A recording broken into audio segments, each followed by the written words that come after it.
29, October 23 Morning Murli on Shanti 27 February 96 Bapdada Madhuban. The foundation of truth is purity and its sign is divinity on one's face and in one's activity.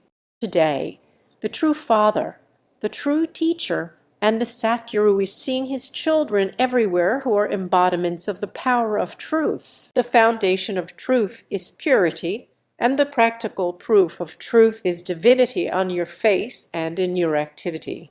Many souls in the world call themselves truthful or consider themselves to be truthful, but complete truthfulness is based on purity. If there isn't purity, there cannot be constant truthfulness.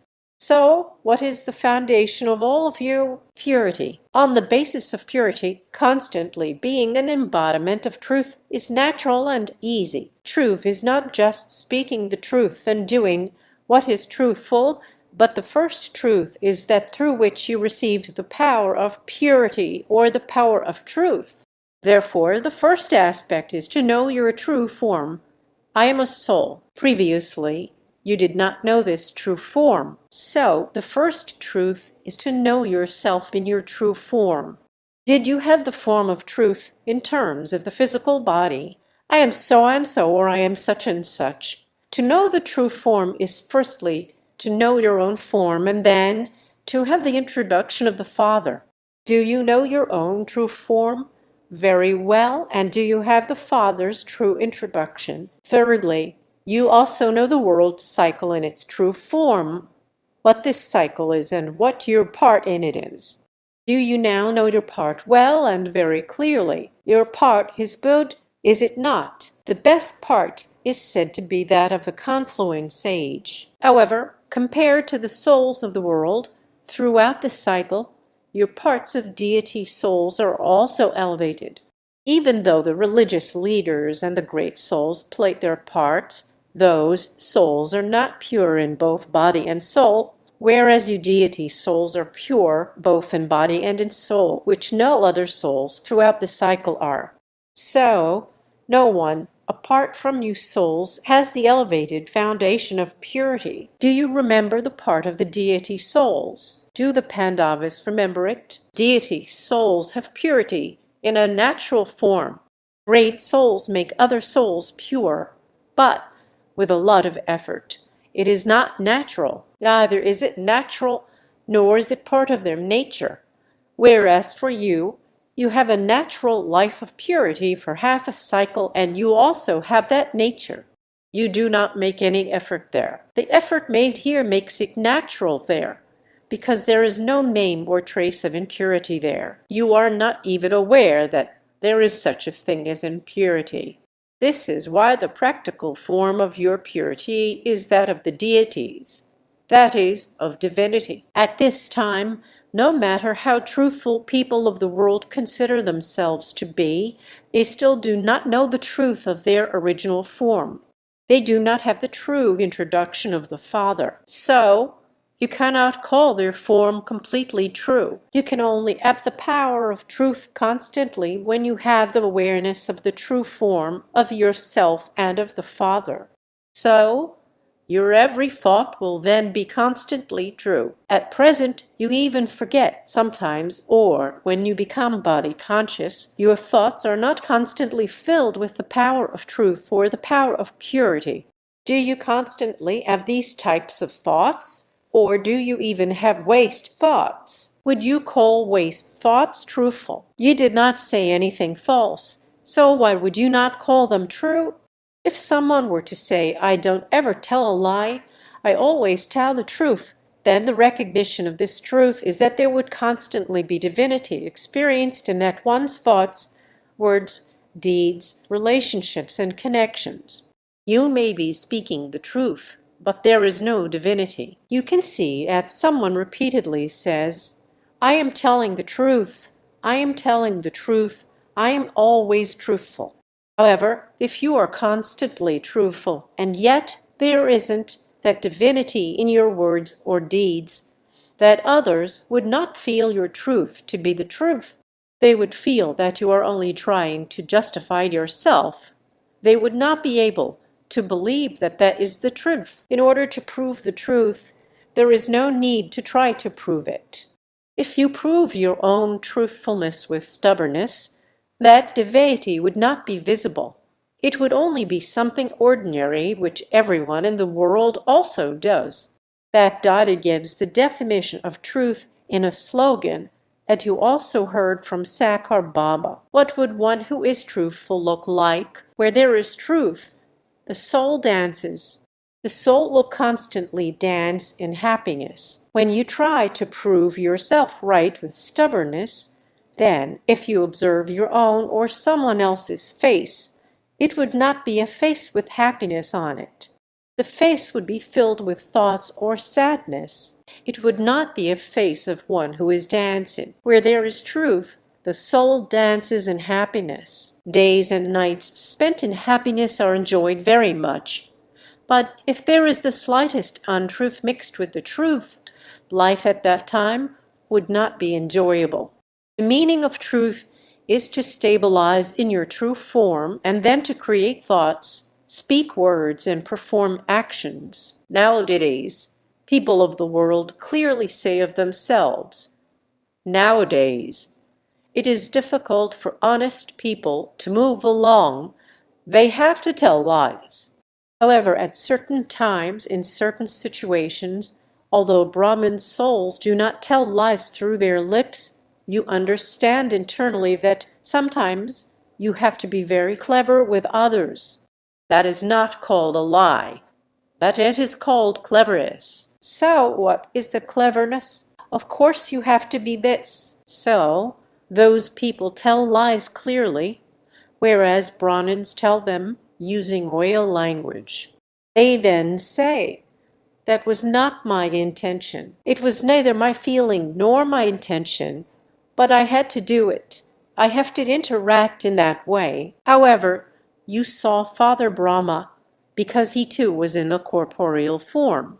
Of course, for the incorporeal one, you think, Father Shiva is incorporeal. He is sitting up above enjoying himself. If he were to come down here, he would then know. However, Father Brahma, in his corporeal form, stayed with all of you. He was a student, and he also had to withstand so much opposition for the sake of truth and purity. Did he move along with that cleverness? So many people advised him, do not tell people directly that they have to remain pure. Instead, tell them that they just have to remain a little pure. However, was Father Brahma afraid? In order for you to imbibe the power of truth, the power to tolerate is also essential. You have to tolerate. You have to bow down. You have to accept defeat. However, that defeat is not defeat. Although it feels like defeat at that time, it is victory for all time. Today, you are celebrating the Diamond Jubilee with the power of truth. If you hadn't had purity or truth, then others would not have experienced on your faces and in your activities the divinity that they experience today. Even if you are part of the infantry, it is number-wise after all. Even if you are Maharathas, not just those who are Maharathas in name, but true Maharathas, that is, those who move along with the power of truth. True Maharathas, if you step away from the truth on seeing any external situations and say, I didn't say anything else. I just spoke a few words externally. I didn't mean that in my heart. I just spoke those few words physically. That is not being completely truthful. If because of the truth you have to tolerate something, then that is not really tolerating. Externally, you may feel that you are tolerating something, but that is being accumulated in your account in the form of the power of tolerance. Otherwise, what happens is that when someone is even a little weak in tolerating something, he definitely has to take the support of falsehood. For that time, it feels as though he has found some support and that everything is all right, but he does not accumulate the power of tolerance in his account. Externally, he would feel that he is moving along very well, that he now knows the art of moving along cleverly. However, if he were to see his account, he would see that he has accumulated very little. Therefore, do not move along with this cleverness. Sometimes you even move along while copying one another. This one is moving along in that way, and her name has been glorified a lot. She has moved forward a great deal, whereas because we are honest and truthful, we are left behind. However, that is not remaining behind. That is actually moving forward, in front of the Father. You are moving forward, even when, in front of others, it seems as though you are moving backwards. With whom are you ultimately concerned? Are you concerned with the Father or with other souls? With the Father. So, to move forward in the Father's heart means to move forward in your reward for the whole cycle. However, if you copy souls here in moving forward, you earn your name at this time, and you receive that regard. You enter the list of those who give lectures. You enter the list of those who look after centers, but that is only for this short time. You do not create a reward for the whole cycle. Bhagavad refers to this as, you made effort, a seed was sown and a tree grew, and you even received some fruit. However, you ate unripe fruit. The fruit of the reward is finished for all time. So do not copy others for a temporary name, fame, or honor. You may not earn a name here, but your name is ahead in the Father's heart. Therefore, if you want to become a diamond, check yourself in all these aspects. Check that there isn't any type of flaw, even in a royal way, hidden in the diamond. Therefore, use the power of truth to imbibe divinity. No matter what you have to tolerate, do not be afraid. The truth will automatically be revealed according to the time. You say, the boat of truth may rock, but it will not sink. In that case, it will take you to the shore. Therefore, be fearless. If you have to face anything, then keep Father Brahma's life in front of you. There were many situations of the world in front of Father Brahma, but there were also a variety of situations concerning the children. However, while remaining within the gathering and having responsibilities, he was victorious with the power of truth. Did Father Brahma not see the complications of the children? Souls with a variety of sanskars also came in front of Father Brahma. However, even while he had to tolerate all of those situations, the original stage of his power of truth made him completely perfect. So, what do all of you want to become? This is not cleverness, is it? You speak very well when you say, I didn't do anything. Of course, you also have to be a little clever, but for how long? So, now, imbibe the power to tolerate and confront falsehood. Do not be influenced. Some think that they saw something in the Maharathas and that it is the Maharathas they have to follow, that Brahma Baba is not in front of them at the present time, that there are just the Maharathas and so they follow them. However, even if the Maharathas have mixed activity, if they too are moving along with cleverness, then the Maharathas are not Maharathas at that time. At that time, they are under bad omens. They are not Maharathas. What slogan was it that the Father gave? Follow the Father or follow the sister or brother. So, in performing practical actions, keep Father Brahma in front of you, follow him, and in becoming bodiless, follow the incorporeal Father. Even when there are very good children, they are following the Father. So, what do you have to do? Follow the Father. By Usha. Or do you feel that because you are getting a little advantage, you should take that and think that you will see about the future when it comes? Some of you even think we might claim a low status in the Golden Age, but we will definitely be happy because there won't be any sorrow there. At least, we will have all attainments. Even if we become subjects of the subjects, we will not lack any attainments. And so let us take that pleasure now, and we will see about the future later on. However, this temporary pleasure will also bring you a share of that punishment. So do you accept that? Will you take a little punishment? Will you also take that pleasure?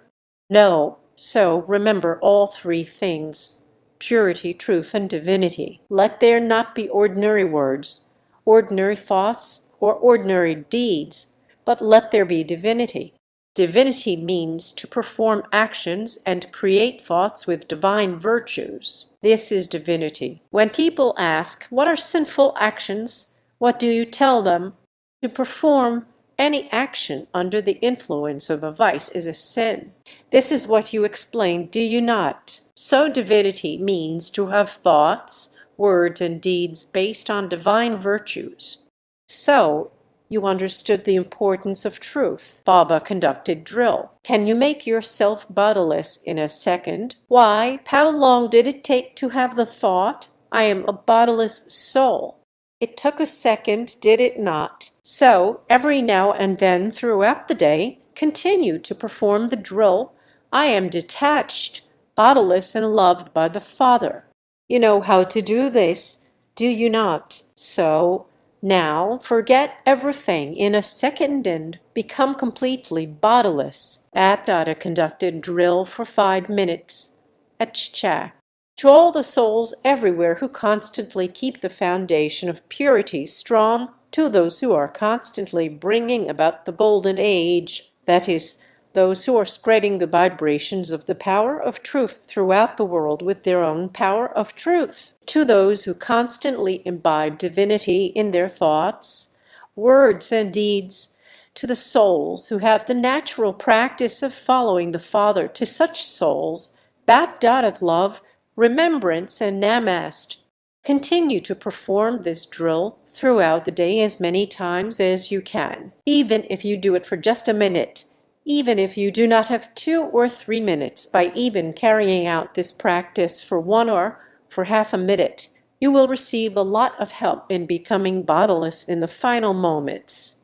Are you able to become this? Did all of you become bodiless just now? Or did you spend your time battling? Are you able to become this in a second? Are you able to become this even when you have a lot of work to do?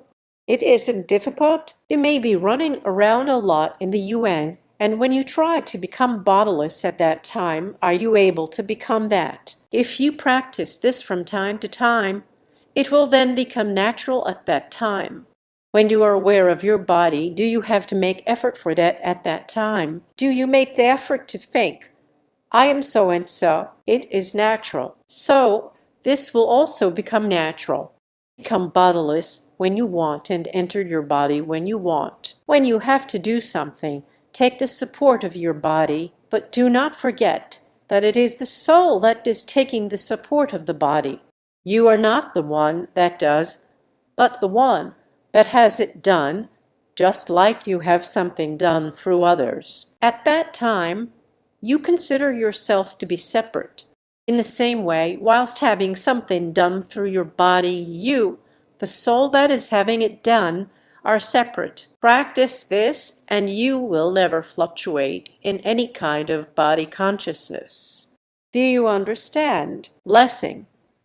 May you become a pure soul by merging yourself in the ocean of love and finishing the dirt of the consciousness of I. Those who constantly remain merged in the ocean of love are not aware of anything of the world. Because of being merged in love, they are easily able to go beyond all situations. It is said of devotees, "This one is constantly lost." However, you children are constantly merged in love. You are not aware of the world.